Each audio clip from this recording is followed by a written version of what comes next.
Well, first of all, I'm a strong advocate of strong style. Our business is not meant to look like a ballet, and it shouldn't.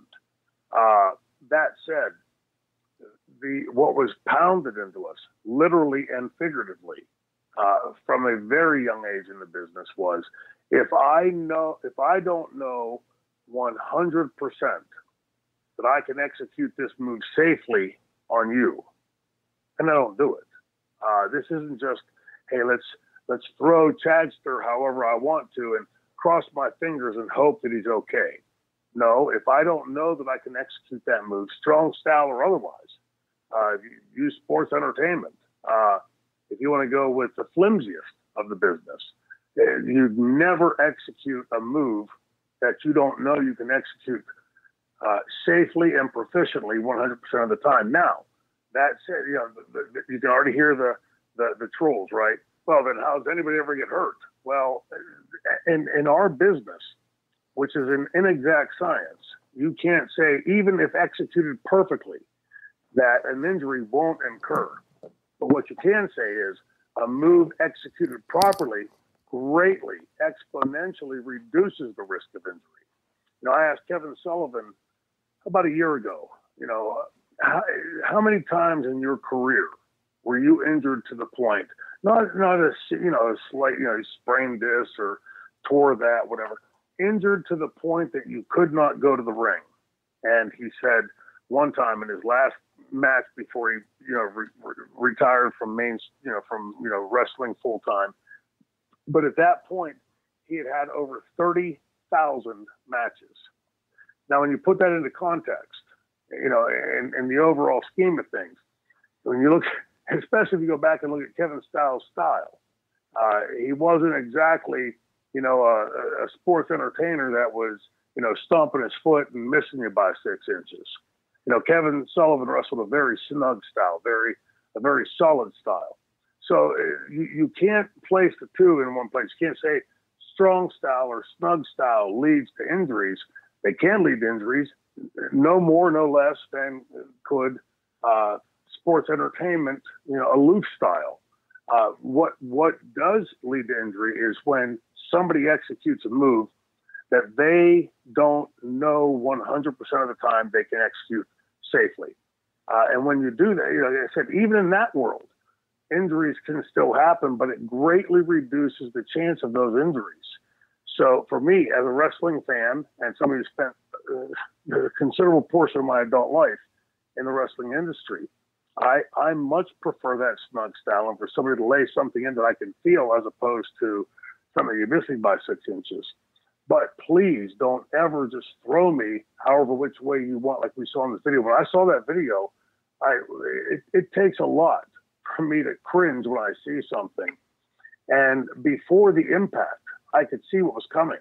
And I cringed a second and a half before the impact because I could see what was coming. Now I don't know if this was, something that they had laid out and, the guy taking it had just missed, had just improperly executed his side of it from Dragon Lee. But, and watching that video, it just makes you cringe because from the appearance of that video, it doesn't look like that move could be done with any great degree of safety. If you look at that video as plays out, if you've never seen the move before, and I'd never had seen that move before, and you see the way he's moving forward, the only thing for the guy to do is the pancake flat, which sort of lessens the impact of what he's trying to do. So I would love to hear those guys that were in the ring as to what their interpretation was of that video. Because if he was supposed to pancake when Dragon Lee threw him, then the onus is on him. But it looks to me from the way it's executed that it was meant to be sort of a rolling type impact. And like I said, when I watched it the first time, I literally cringed up watching it, because I could see what was coming.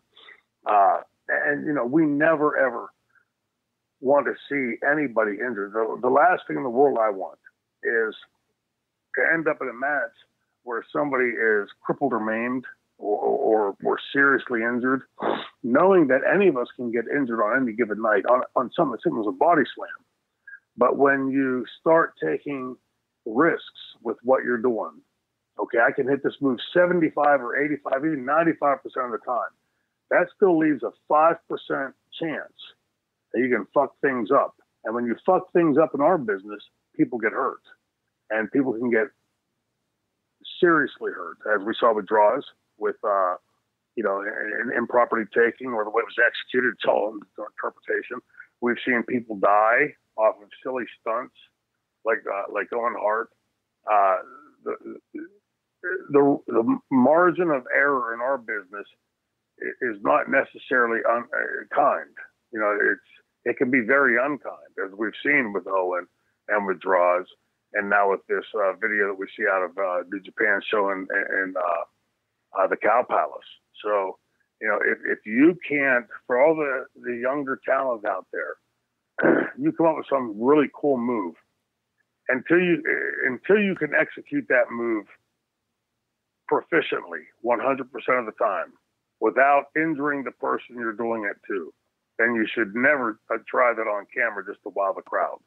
That cheapens the value of safety we have in this business when done properly, and it does relatively little to elevate the talent executing the move. So if you go out and just do a move that you're not certain you can hit safely, and you start hurting people and potentially breaking their neck, there's not much you can do from that from a standpoint of a promotional standpoint. I know how odd that sounds coming from, the guy who was involved in Gary Wolf breaking his neck. But what we had done at that time, by comparison, was tame to what we saw in that move. And, I maintain that move was improperly taken by Gary Wolf. But again, comparison, apples to apples, the move that we had done that resulted in Gary Wolf with a very significant and very serious broken neck was tame in comparison to what I saw in that video.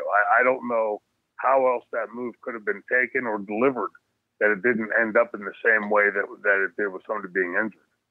Scary.